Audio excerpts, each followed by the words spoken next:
mechanical engine friction. The pumping losses during the intake and exhaust strokes. Pumping losses क्या होते हैं? Intake में जब आपने सक्शन करना होता है एयर फ्यूल मिक्सचर का, और एग्जॉस्ट में जब आपने एग्जॉस्ट बाहर निकालना होता है तो वो जो उस पर जो पावर लगती है पिस्टन की, उसको पंपिंग लॉसेस कहते हैं। कि पिस्टन बेसिकली इस दौरान में पंप कर रहा होता है, एयर फ्यूल मिक्सचर को इन ले रहा होता है और एग्जॉस्ट को बाहर भेज रहा होता है। And the work to run auxiliary components such as oil and water pumps. अब इनको चलाए बगैर गुजारा नहीं है। ऑयल पंप को चलाना भी जरूरी है कि आपने लुब्रिकेशन करनी है पिस्टन और उसके कंपोनेंट्स की, और वाटर पंप्स भी, वाटर पंप को भी चलाना जरूरी है क्योंकि आपने सर्कुलेशन करनी है कूलेंट की। तो अब ये लॉसेस तो लाजमी होने हैं क्योंकि ये इसके बगैर गुजारा नहीं है।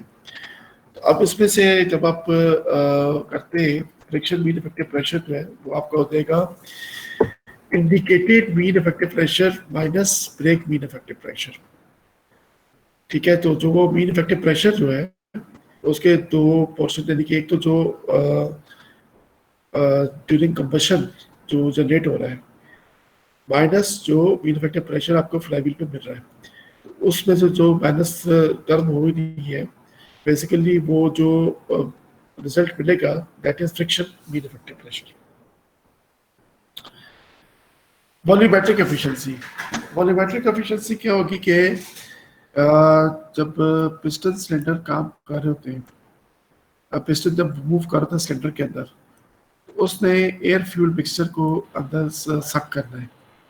ठीक है, अब होता यह है कि पिस्टन जो है वो बहुत स्पीड से चल रहा है, बहुत हाई आरपीएम पे, और तो उसके अंदर जितनी कैपेसिटी मौजूद है उस आरपीएम पे में भी वो उतना एयर फ्यूल मिक्सचर ना ले सके जितना कि वो कर ले सकता है। यानी कि जितना उसका डिस्प्लेस वॉल्यूम बनता है, जो स्ट्रोक वॉल्यूम उसका बनता है प्लस क्लियरेंस वॉल्यूम, उसको वो जितना वो अंदर पूरा भर सकता है पिस्टन के अंदर एयर फ्यूल मिक्सचर को, तो उससे वो क्योंकि बहुत तेज स्पीड पे चल रहा होता है तो जो वॉल्व्स के साथ और जो वॉल्व जिस पोर्ट पे बैठ रहे होते हैं वहाँ पर जो फ्लूइड आप किसको कहते हैं, जो कि आपका लिक्विड और गैसेस होती है जो मूव करती है, तो फ्लूइड की जो रेजिस्टेंस होती है वाल्व्स के साथ, उसकी वजह से जो थोड़ा बहुत जो मैस फ्लो ड्रॉप होता है, तो वो उसकी जो एफिशिएंसी है कि जितना वो सक कर सके और जितना वो एक्चुअली उसने सक किया, यानी एफिशिएंसी आप क्या निकालेंगे कि जितना एक्चुअली एयर फ्यूल मिक्सर उसने सक किया डिवाइडेड बाय जितनी उसकी कैपेसिटी थी सक करने की, तो वो आपके आ जाएगी वॉल्यूमेट्रिक एफिशिएंसी कि इतना वॉल्यूम उसने लिया। तो हम जब इंजन डिज़ाइन करते हैं, ख़ासतौर पर inlet valve exhaust valve design करते हैं, तो हमारा जो पूरा ध्यान होता है सिर्फ कि इसकी वॉल्यूमेट्रिक एफिशिएंसी बढ़ जाए, यानी कि ये अपने मैक्सिमम लिमिट तक सक करने की पोजीशन में आए। तो मैक्सिमम तो नहीं होता, फिर भी थोड़ा बहुत लॉसेस होते हैं, लेकिन फिर भी हम जब वॉल्व डिज़ाइन करते हैं केयरफुली, जो वॉल्व पोर्ट्स डिज़ाइन करते हैं, तो उसमें ये होता है कि एयर फ्यूल मिक्सचर ज़्यादा से ज़्यादा हम अंदर ले सकते हैं सिलेंडर के अंदर वर्किंग के लिए। अच्छा, उसके बाद फिर बात करूँगा मैं, आप लोगों ने जिक्र सुना होगा नाम टर्बो चार्जर और सुपर चार्जर का। बेसिकली वो भी ये इसलिए यूज़ किए जाते हैं कि एयर फ्यूल मिक्सचर को बाहर से कंप्रेस करके अंदर भेजें ताकि वो ज़्यादा जो एयर फ्यूल मिक्सचर है वो अंदर आ जाए, और तो उसकी वजह से उसकी वॉल्यूमेट्रिक एफिशिएंसी बढ़ जाए।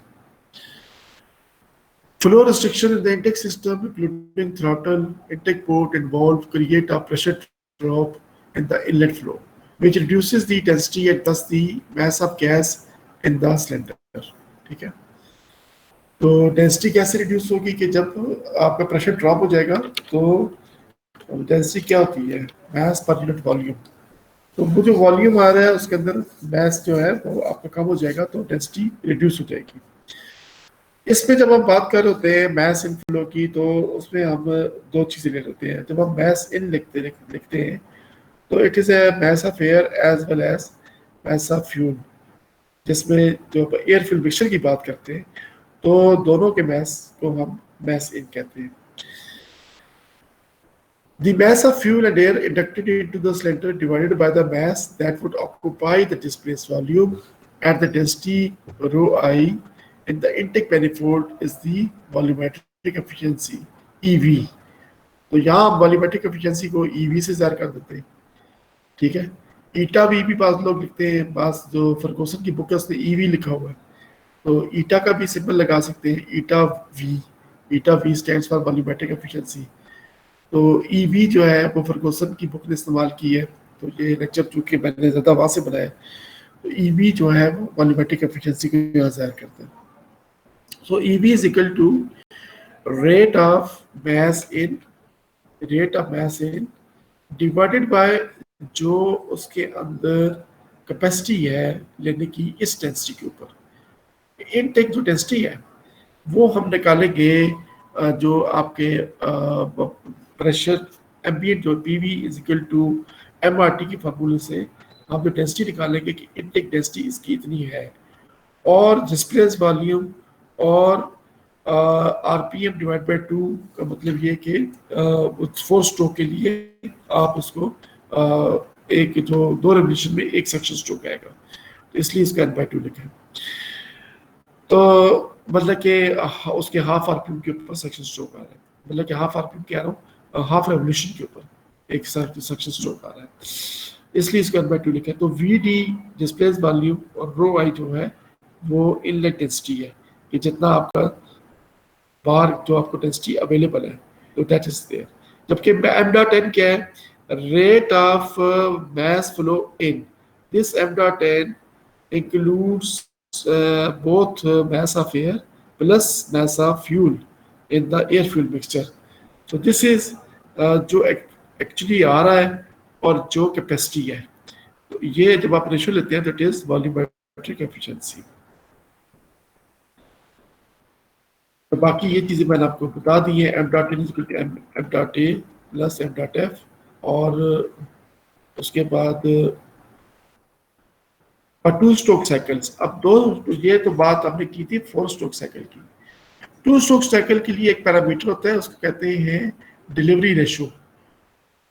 जो वॉल्यूमेट्रिक एफिशिएंसी से मिलता जुलता पैरामीटर डिलीवरी रेशियो है, उसको हम यहाँ डिस्कस नहीं करेंगे, उसको हम डिस्कस करेंगे जब हम 2 स्ट्रोक साइकिल्स इंजन जो है वो अलग से हम पढ़ेंगे, तो डिलीवरी रेशियो हम वहाँ पर डिस्कस करेंगे. फिलहाल यहाँ पर ये बताना काफ़ी है कि ये वॉल्यूमेट्रिक एफिशिएंसी कैलकुलेशन जो है ये हम कर रहे हैं 4 स्ट्रोक इंजन के लिए. 2 स्ट्रोक के लिए डिलीवरी रेशियो जो है वो इंशाल्लाह बाद में पढ़ेंगे. अब आप बात आ जाती है specific fuel consumption. Specific fuel consumption is a comparative metric measurement के लिए, यानी कि जो कंपेयर के लिए मेजरमेंट किया, जो मेजरमेंट कंपैरिजन की जाती है उसको कंपैरेटिव मैट्रिक्स कह रहे हैं. For the efficiency of converting the chemical energy of the fuel into work produced by the engine. ये जो स्पेसिफिक फ्यूल कंजम्पशन है वो होता है कि जो आपके इंजन की एफिशिएंसी है ये डिपेंड करता है फ्यूल की क्वालिटी के ऊपर भी, कि जितना फ्यूल की केमिकल एनर्जी को वो प्रोड्यूस करेगा, जो इंजन जो है वर्क पे प्रोड्यूस करेगा. तो it is actually burning of the fuel के बाद जो उससे एनर्जी रिलीज होती है that is converted into work.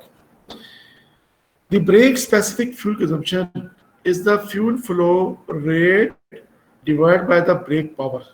कि ये एक आप देख लें कि बड़ी ब्रॉड किस्म का कंपैरिजन हो रहा है कि ब्रेक पावर कितनी आपका इंजन दे रहा है और फ्यूल फ्लो रेट उस दौरान कितना है.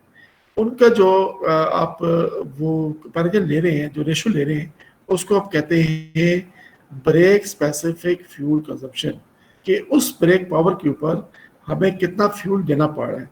यानी ब्रेक पावर कौन सी है, जो हमें फ्लाई व्हील के ऊपर मिल रही है, ठीक है, जो हमने डायनामोमीटर से निकाली है, तो उस ब्रेक पावर के ऊपर कितना फ्यूल हमें मिल रहा है that is known as brake specific fuel consumption. और it has 3 terms that are standard measurements in an engine. The fuel flow rate एक हो गया, the torque and the engine speed. अब पावर क्या है, टॉर्क इनटू स्पीड. तो the fuel flow rate एक चीज होगी कि टॉर्क कितना मेरा है और इंजन स्पीड कितनी है। तो इसको हम लिखते हैं brake specific fuel consumption is ये फ्यूल फ्लो जो हो रहा है डिवाइडेड बाय ब्रेक पावर, यानी उस ब्रेक पावर के ऊपर कितना फ्यूल फ्लो हो रहा है। It is m dot f divided by 2 pi टा n। ठीक है, तो ये टार्क हो गया, n आरपीएम हो गया। So this is known as brake specific fuel consumption is equal to m dot f divided by 2 pi ta n. So 2 pi ta n actually क्या है? It is the brake power. The indicated specific fuel consumption (ISFC) is the ratio of the mass of fuel injected during a cycle to the indicated slender work. ठीक है, तो ये एक चीज तो हमने ब्रेक स्पेसिफिक फ्यूल कंजम्पशन ली, BSFC। तो ISFC क्या होगा? It is indicated specific fuel consumption. ठीक है, it is the ratio of the mass of fuel injected during a cycle to the indicated slender work। ये जो slender work ने काम किया, जो अंदर फ्यूल की जो कंबशन से जो एनर्जी प्रोड्यूस हुई, वो एनर्जी उसके साथ जो हम कंपेरिजन कर रहे हैं इंडिकेटेड वर्क को, बल्कि वो इंडिकेटेड वर्क है जिसके लिए हम जितना फ्यूल दे रहे हैं, तो वो उस फ्यूल को उस इंडिकेटेड वर्क से कंपेरिजन को हम कह रहे हैं it is a indicated specific fuel consumption. और यानी कि हम इसे इंजन को कंपेयर कर सकते हैं कि कौन सा इंजन है जिसको आप इतना फ्यूल देंगे तो उसमें ज़्यादा वो इंडिकेटेड वर्क प्रोड्यूस होगा, इस इंजन में कम होगा। तो इसमें फिर इंजन की परफॉर्मेंस आ जाती है कि इंजन फ्यूल को कितना बेहतर बर्न कर रहा है। इसलिए इसको हम इंजन कंपैरिजन के लिए इस्तेमाल करते हैं, इंडिकेटेड स्पेसिफिक फ्यूल कंजम्पशन को। इट इज सेम जैसे ब्रेक स्पेसिफिक फ्यूल कंजम्पशन है, इंडिकेटेड स्पेसिफिक फ्यूल कंजम्पशन जो है it is m dot f divide by w dot i। mf fuel supplied divide by wi indicated work. So it is the ratio of MF to indicated work. अब thermal efficiency क्या हुई फिर? Specific fuel consumption and engine efficiency are inversely related. कि आपके जितना fuel consume हो रहा है वो जितने कम कंज्यूम में आप ज्यादा वर्क प्रोड्यूस कर रहे हैं तो वो आपकी एफिशिएंसी इंजन की एफिशिएंसी होगी। यानी कि उसकी जो थर्मल एफिशिएंसी है कि जितना आपका ब्रेक स्पेसिफिक फ्यूल कंजम्पशन कम है उतनी ज़्यादा अगर एफिशिएंसी है तो आप कहते हैं ये इंजन एफिशिएंट है। इसलिए ये एफिशिएंसी थर्मल और वो जो ब्रेक स्पेसिफिक फ्यूल कंजम्पशन है वो दोनों इनवर्सली प्रोपोर्शनल होते हैं। तो उसमें आप एक और चीज भी डालते हैं कि if the energy of the fuel is represented by the heat of combustion QC, कि QC भी, क्योंकि ब्रेक स्पेसिफिक फ्यूल कंजम्पशन तो हमने फ्यूल सप्लाई कर दिया, अब उससे हीट कितनी जनरेट हुई तो वो आप इन दोनों को मल्टीप्लाई करके इनको इनवर्सली प्रोपोर्शनल करते हैं थर्मल एफिशिएंसी के। तो thermal efficiency is equal to W dot B divided by M dot F QC, यानी the brake power divided by fuel supplied divided by heat generated. यानी कि इस फ्यूल के का जो कॉम्बिनेशन है कि कितना आपने फ्यूल सप्लाई किया, कितनी उससे हीट जनरेट हुई, इसके कॉम्बिनेशन को जब हम ब्रेक पावर से कंपेयर करते हैं तो इसको कहते हैं कि हमें कितनी थर्मल एफिशिएंसी मिल रही है। यानी ब्रेक पावर हमें डिवाइडेड बाय कितना खर्चा किया, कितना आउटपुट हुआ, कितना इनपुट हुआ, कितना आउटपुट हुआ। ठीक है, तो वो हमें एफिशिएंसी मिल रही है। तो इसलिए यहाँ पर फिर हम कह सकते हैं कि m dot f divide by w dot b it is BSFC। So efficiency, thermal efficiency is equal to 1 over BSFC into QC heat of combustion. तो ये यानी कि इनपुट हो गया, वो आउटपुट हो गया। तो इसलिए आउटपुट ओवर इनपुट कितना कर दिया तो वो आपका थर्मल एफिशिएंसी मिल गया। BSFC is a valid measure efficiency provided QC is held constant। Measurement के लिए एफिशिएंसी के अगर मेजर करना है मुख्तलिफ इंजन के लिए, अगर आप कहते हैं कि एक जो हीट है जो प्रोड्यूस होती है फ्यूल की बर्निंग से, वो आप एक कांस्टेंट हीट के लिए कौन सा फ्यूल ज़्यादा सप्लाई करना पड़ेगा, कौन सा फ्यूल कम सप्लाई करना पड़ेगा, उतना हीट जनरेट करने के लिए उससे कितनी एफिशिएंसी होती है, तो then it can be taken as the measure of efficiency. अगर आप क्यूसी को कंसिडर करें कि जी इतनी हीट सप्लाई के लिए हमें इतना फ्यूल देना पड़ रहा है, अब वो फ्यूल मुख्तलिफ रेंज के होते हैं, मुख्तलिफ क्वालिटी के होते हैं, तो हमें ये ब्रेक स्पेसिफिक फ्यूल कंजम्पशन हो रहा है इतनी हीट जनरेट के लिए, उससे इतनी थर्मल एफिशिएंसी हो रही है। तो it is a major of efficiency कि आप कैसे उसकी एफिशिएंसी मेजर करते हैं। Thus, two different engines can be compared on a BSFC basis, provided that they are operated with the same fuel. अगर एक ही फ्यूल दो इंजन में यूज कर रहे हैं तो उससे आप देखते हैं कि थर्मल एफिशिएंसी कितनी आ रही है, तो आप दोनों इंजन को आप कंपेयर कर सकते हैं कि कौन सा इंजन बेहतर है, कौन सा इंजन बेहतर नहीं है। तो अभी यहाँ तक सबको समझ आ गया? हेलो, yes, समझ आ गया आप सबको?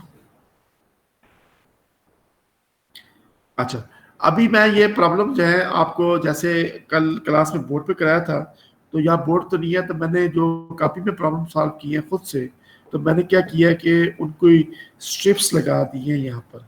आप अभी एक थोड़ा सा काम करें, कॉपी और पेन ले लें और जैसे जैसे मैंने प्रॉब्लम सॉल्व की है उसको आप मेरे साथ साथ सॉल्व करते थे, जहाँ समझ नहीं आती आप पूछ लें, ठीक है? ठीक है, yes sir, चले कॉपी पेन ले लें। ये पहला प्रॉब्लम है, मैं सिर्फ आपको ज्यादा नहीं दो प्रॉब्लम कराऊंगा, ठीक है? दो सर प्रॉब्लम ये है, ज्यादा प्रॉब्लम नहीं। हाँ, सर ये रेगुलर क्लास में करवा देते, अभी आप थ्योरी करवा। रेगुलर क्लास में अगला लेक्चर होगा, वो उसमें मुझे टाइम मिलता है कि नहीं मिलता, मैं इसलिए कह रहा हूँ कि ये मैं आपको भी करा देता हूँ। आधा घंटा है, सिर्फ दो प्रॉब्लम है, अगर आपको जो समझ नहीं आता वो मैं आपको रेगुलर क्लास में समझा दूंगा। कोशिश तो मेरी यही है कि इधर ही आपको समझ आ जाएगा, क्योंकि मैंने प्रॉब्लम को किया इस तरीके से है, मैंने प्रॉब्लम को खुद से कॉपी पेस्ट इस तरीके से किया है कि जल्दी समझ आ जाए। मैंने यूनिट्स भी उसकी बनाई है कि जी इसकी यूनिट्स कैसे बनेगी, ताकि वो आपको जल्दी समझ आ जाए, ठीक है?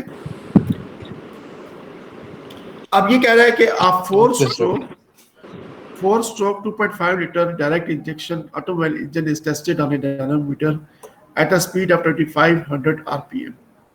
It produces a torque of 150 Newton meter and its volumetric efficiency is measured to be 0.85. What is the brake power and the mass airflow rate m dot a through the engine? The inlet pressure and temperature are 75 kPa and 40 degree centigrade. यहाँ पर ये बात मैं कहूँगा कि ये direct injection की बात कर रहा है। डायरेक्ट इंजेक्शन का मतलब ये है कि जब सक्शन स्ट्रोक होता है तो सिर्फ वो एयर को सक कर रहा है इंजन, ठीक है? और उसके बाद उसमें फ्यूल को, जब वो कंप्रेशर स्ट्रोक में चला गया तो उसमें फ्यूल को इंजेक्ट किया गया, ठीक है? तो हमने वॉल्यूमेट्रिक एफिशिएंसी लेनी है कि जो उसने एयर सक किया है, जो प्रेशर टेम्परेचर दिया हुआ है उसके ऊपर जो उसने एयर सक किया है, that is the volumetric efficiency. उसके बाद जब वो एक दफा वाल्व, इनलेट वाल्व बंद हो गया है और अभी उसने कंप्रेस कर दिया एयर को, फिर हमने उस पर फ्यूल इंजेक्ट किया, इसलिए डायरेक्ट इंजेक्शन है, इसलिए वो खाली मैस एयर फ्लो रेट की बात कर रहा है, ठीक है? सोल्यूशन में सबसे पहले आप ये देखिए इंजन पावर क्या होती है, W dot B is to 2 pi tau N, 2 pi tau N. अब W dot B is 2 pi into 150 newton metre torque है, 2500 आरपीएम को मैंने आरपीएस में कन्वर्ट किया और ये आ गया इतने वॉट। अब ये वॉट कैसे आ गया ये मैंने आपको बताया, 2 स्ट्रोक्स पर रेवोल्यूशन, 2 स्ट्रोक्स पर रेवोल्यूशन, 150 न्यूटन मीटर पर स्ट्रोक, ठीक है? और 2500 रेवोल्यूशंस पर सेकंड, ठीक है? रेवोल्यूशन कैंसिल हो गए, स्ट्रोक कैंसिल हो गया और न्यूटन मीटर पर सेकंड रह गए। तो न्यूटन मीटर पर सेकंड क्या होते हैं? It is what. समझ आ गया? नो सर,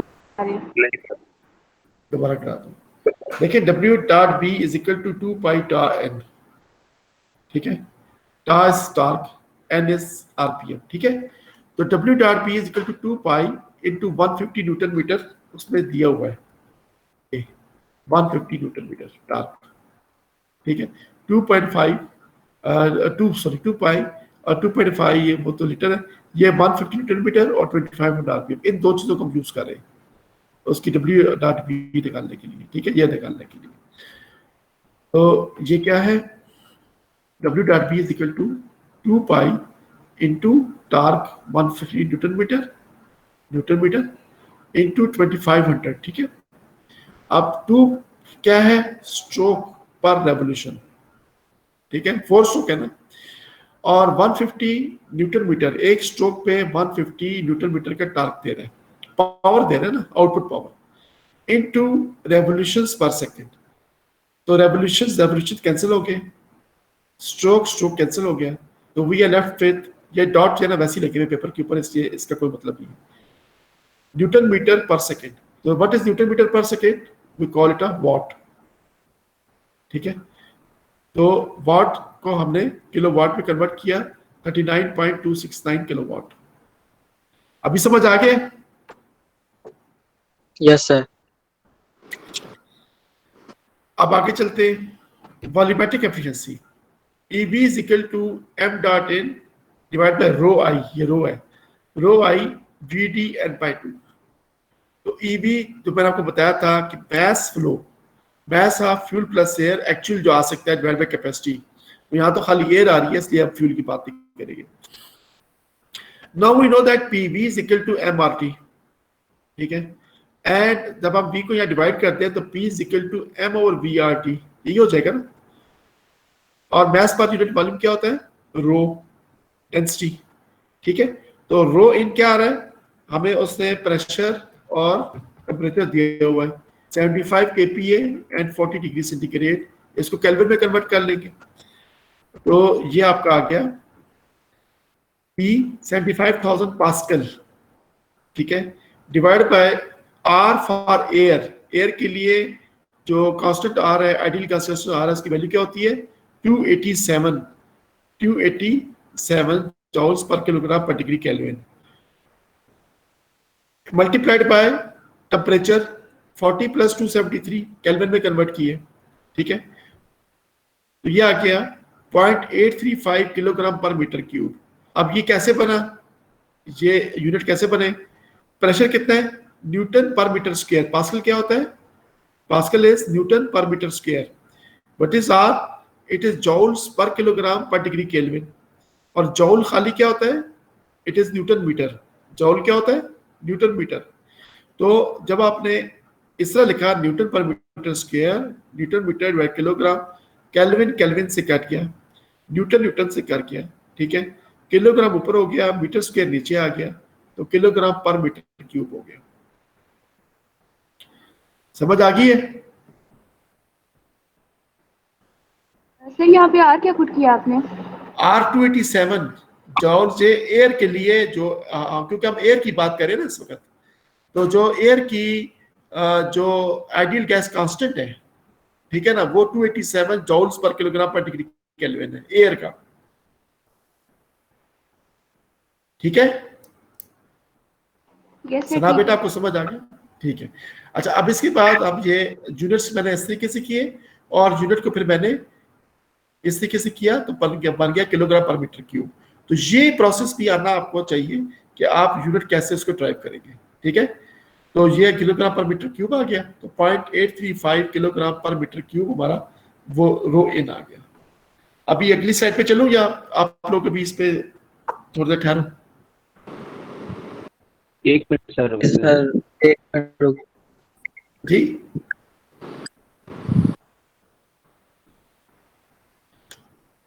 नेक्स्ट स्लाइड करूं? सर नहीं एक सर, मिनट 1 मिनट रुक दीजिए। आज आज मैं रुक गया, आप बताइए मुझे।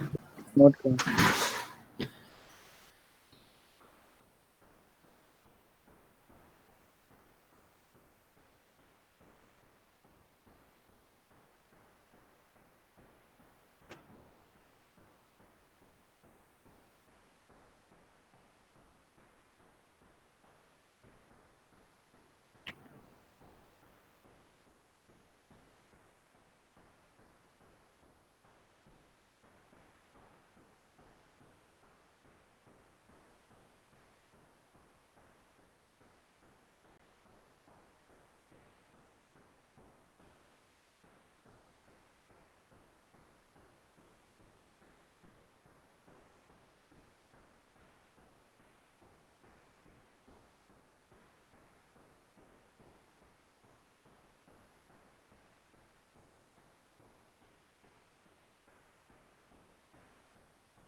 हाँ जी, अगली स्लाइड करूं?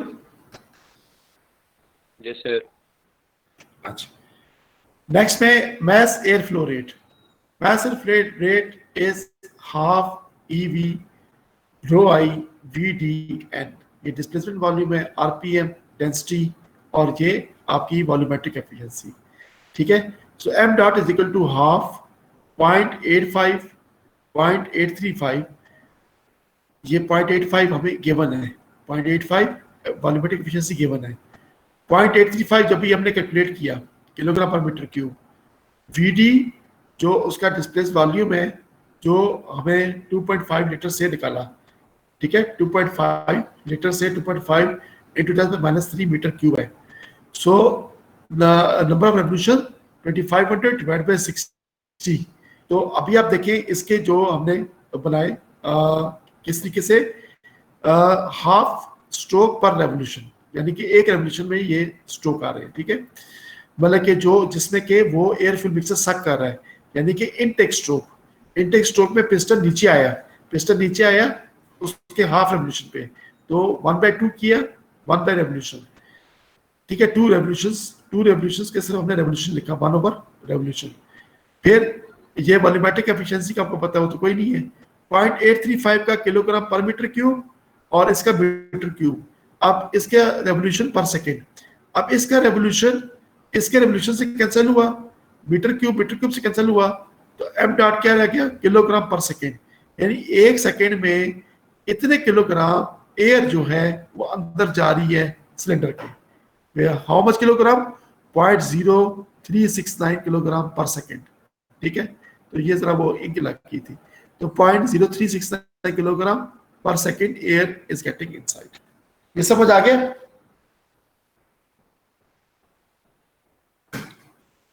जी सर। चलो ठीक है, अभी मैं प्रॉब्लम देखता हूँ। ये दूसरा प्रॉब्लम है, a 6-cylinder 4-stroke automobile engine is being designed to produce 75 kilowatt at 2000 rpm with a brake specific fuel consumption of 300 gram per kilowatt hour and a brake mean effective pressure of 12 bar. The engine is to have equal bore and stroke. ये square engine है, bore और stroke equal है, मतलब square engine है, and fuelled with gasoline petrol को कहते हैं, ठीक है, fuelled with gasoline with a heat of combustion of 44,510 kilojoules per kilogram, यानी कि इतनी हीट है उसकी 1 किलोग्राम पे 44,510 किलोजूल्स हीट दे रहा है। नंबर 1 जो उसकी रिक्वायरमेंट है, what should be the design displacement volume and bore, और दूसरी रिक्वायरमेंट है what is the mean piston speed at the design point.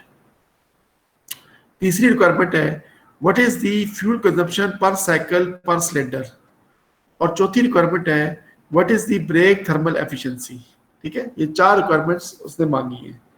तो ये सवाल समझ आ गया है, तो मैं नेक्स्ट स्लाइड पे चलूं।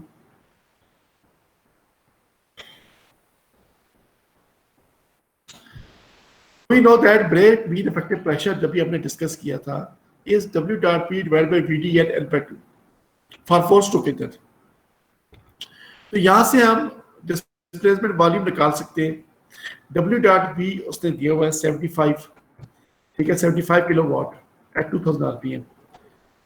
75 divide by BMEP 1200, brake mean effective pressure कितना दिया हुआ है, 12 बार। अब 12 बार को हमने कैसे कन्वर्ट किया, 1 बार इज 100,000 पास्कल्स। पास्कल क्या होता है, newton per metre square. So 1 bar is equal to 100 kilo newton per metre square. तो 12 बार हो गया 1200 kilo newton per metre square, और 75 किलोवाट, ये मैं भी आपको इसका बताता हूँ। अब मल्टीप्लाइड बाय 2000 आरपीएम उसने बताया, डिवाइड बाय 2 मल्टीप्लाइड बाय 1/60 जो हमने आरपीएम को आरपीएस में कन्वर्ट किया, रेवोल्यूशन पर मिनट को रेवोल्यूशन पर सेकंड में कन्वर्ट किया, तो हमें जो डिस्प्लेस वॉल्यूम आ गया वो आया 0.00375 मीटर क्यूब, या 3.715 × 10⁻³ मीटर क्यूब, ठीक है, या 3.75 लीटर। अब displace volume is equal to, ये हमने किलोवाट रखा था, divided by kilo newton per metre square divided by ये डिवाइडेड बाय स्ट्रोक ब्रेक, एक स्ट्रोक पे इतना BMEP brake mean effective pressure आ रहा है, into revolution, into stroke per revolution, stroke per revolution, ये जो 2 है, ठीक है ना, और इनटू सेकंड्स, 1/सेकंड। तो जब हमने ये रेवोल्यूशन से कट किया, स्ट्रोक से कट किया, तो हमें मिल गया किलो न्यूटन, ये किलोवाट के kilo newton metre per second, और नीचे kilo newton per metre square into 1/s, S से कैंसिल हो गया, किलो न्यूटन से कैंसिल हो गया, तो ये मीटर स्क्वायर ऊपर चला गया, तो ये मीटर क्यूब में आ गया। ये आपको समझ आनी चाहिए कि वॉल्यूम आपका मीटर क्यूब में कैसे आएगा। अभी आप इसको गौर से देखें, इसका रिकॉर्ड कर लें, ठीक है, जैसे भी आप चाहते हैं लिख लें इसको अपने पास, और मुझे बताएं आपको समझ आ गया।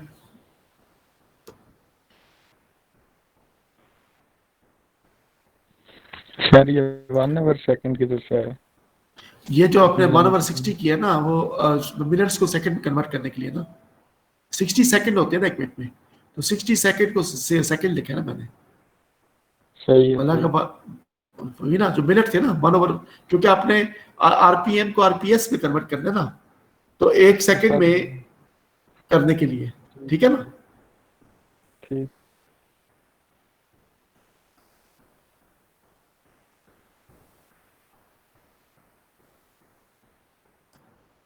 तो ये जरूरी है कि आपको पता समझ जाए कि यूनिट्स कैसे बनेंगे इसके, क्योंकि अगर आपके यूनिट सही बन रहे हैं तो फिर आप सही जा रहे हैं।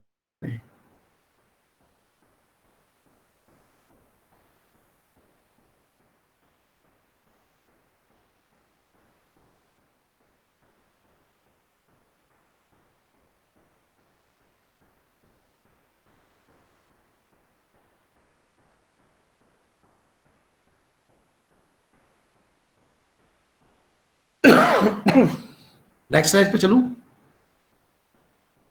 जी सर, ओके। अब आ जाती है डिस्प्लेस वॉल्यूम, हमने निकाला था, जहाँ पर थोड़ा सा वो कटिंग ज्यादा हो गई थी, तो मैंने इक्वेशन एडिटर से ये लगा दी है यहाँ पर कि V D is equal to N C is number of cylinder into π/4 into B cube.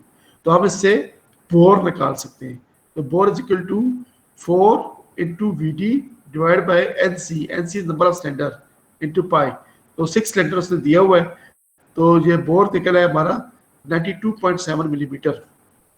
I hope कि इसके तो आप यूनिट खुद निकाल लेंगे, बीच में आप वैल्यूज डालेंगे, तो इट इज 92.7 मिलीमीटर, ठीक है ना। तो इसमें तो आसान है यूनिट निकालना, मिलीमीटर ये क्यूब में आता है तो 1/3 हो जाएगा, ठीक है, मिलीमीटर क्यूब में आता है तो 1/3 हो जाएगा, और ये मीटर में आ जाएगा कि मीटर क्यूब 1/3 करेंगे तो मीटर आ जाएगा, तो ये यूनिट इसको फिर मिलीमीटर में कन्वर्ट कर लेंगे, 92.7 मिलीमीटर। ये तो इजी है, समझ आ गया। सर एनसी क्वेश्चन में गिवन है। जी बेटा, एनसी क्वेश्चन में मैं अभी आपको दिखा देता हूँ, ये शुरू में लिखा हुआ है 6 सिलेंडर, ठीक है, 6 सिलेंडर फोर्स, ये एनसी है, NC is number of cylinders, ठीक है। अभी नेक्स्ट स्लाइड पे चलूं, तो मीन पिस्टन स्पीड निकाल ली है, वो तो आपको फॉर्मूला पता है 2ns, जो बार पी इक्वल टू 2ns का फॉर्मूला आपको पता है, bore is equal to stroke is equal to 0.09266 metre, और हमने 2 into number of revolution 2000/60 into 0.09266 किया, ठीक है। अब इसकी भी मैंने साथ ही यूनिट बना दी है, ये 2 स्ट्रोक पर रेवोल्यूशन और 2060 रेवोल्यूशन पर सेकेंड, और इसके बाद मीटर पर स्ट्रोक, ठीक है। तो स्ट्रोक से कैंसिल हो गया, रेवोल्यूशन से कैंसिल हो गया, और मीटर पर सेकेंड आपका रह गया, तो इसको मल्टीप्लाई किया, 6.177 मीटर पर सेकेंड मीन स्पीड आ गई पिस्टन की, ठीक है। तो यहाँ पे जो आपने स्ट्रोक इक्वल्स टू बोर किया, तो उसमें वही वाली कंडीशन लगी थी जो हमने क्लास में क्वेश्चन किया था कि आपके पास स्क्वायर सिलेंडर था। ये जो अभी क्लास की बात करिए, 2 इसकी बात करिए, S equals to B, stroke equals to bore किया आपने। नहीं, 2 स्ट्रोक्स पर रेवोल्यूशन क्या बात करिए बेटा? नहीं sir, stroke equals to bore की बात कर रही हूँ, एस इक्वल्स टू बी। हाँ, S is equal to B, बिल्कुल कि वो बता रहा है कि ये स्क्वायर इंजन है। ये इसमें उसने दिया हुआ है, प्रॉब्लम में दिया हुआ है उसने। कहता है कि the engine is to have equal bore at stroke, तो stroke is equal to bore है यहाँ पर।